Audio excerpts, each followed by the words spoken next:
Frank Johnson Recreation Center, and you're tuning in to another episode of Cooking with Kids.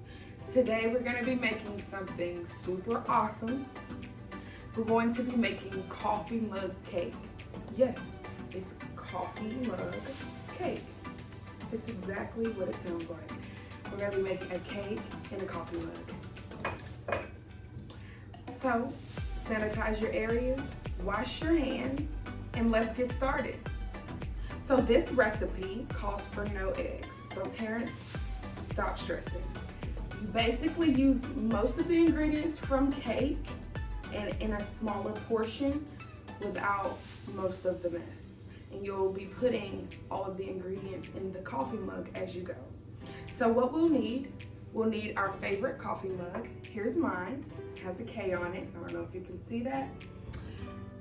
We'll need milk, flour, sugar, baking powder, vanilla, and butter. And I also got some sprinkles just to spice it up. Now this is going to be a vanilla coffee mug cake. You can use chocolate or whatever flavor you prefer, but I like vanilla. I feel like it's the best.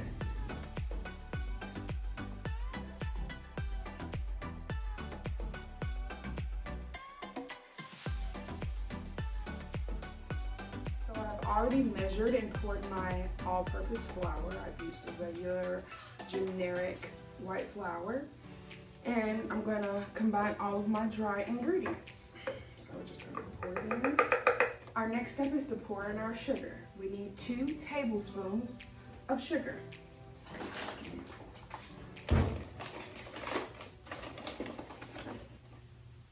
We're gonna need that tablespoon again soon, so I'm gonna leave it right there. Next, we'll need a 1/4 teaspoon of baking powder. It's tiny, but it's needed. Next, we'll need a dash of salt. I forgot to mention that, but just pour a tiny bit in your hand. Now we're gonna stir our dry ingredients. Now we're gonna work on our wet ingredients.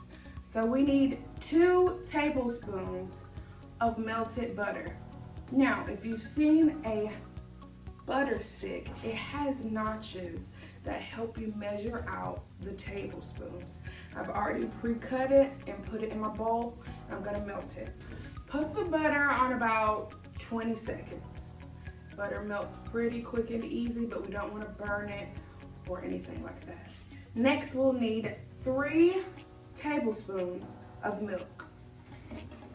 Make sure to be very careful. Parents, if you want to help to try and minimize milk waste, definitely jump in. So we're going to just pour it.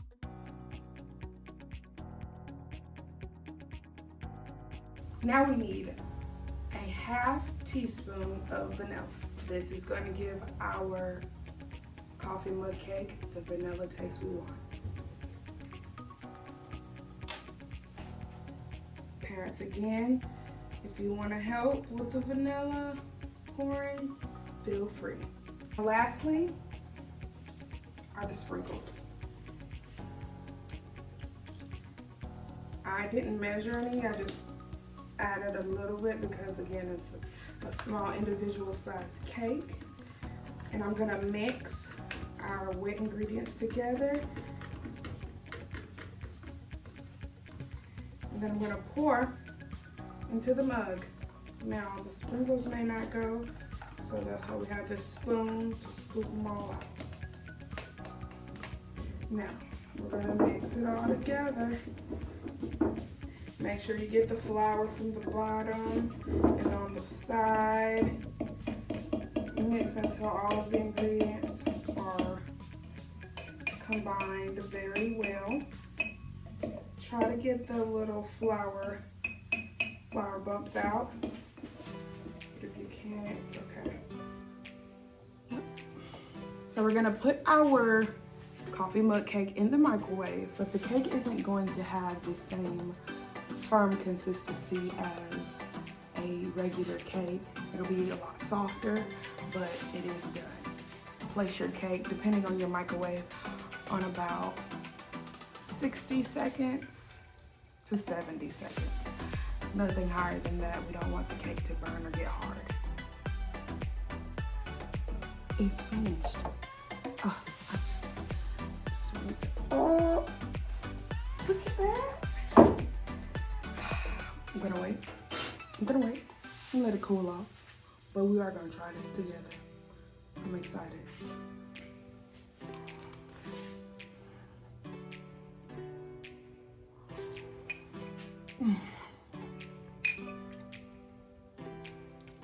Y'all, it's so good. Wait, I want y'all to see this. Can y'all see that?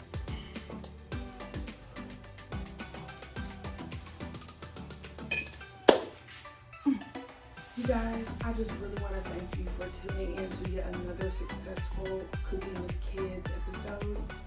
We continue to make these awesome recipes together, and I am just grateful.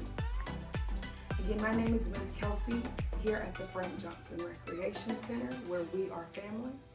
And tune in next Wednesday for another awesome, easy, fun episode of Cooking with Kids. Have a great weekend, guys.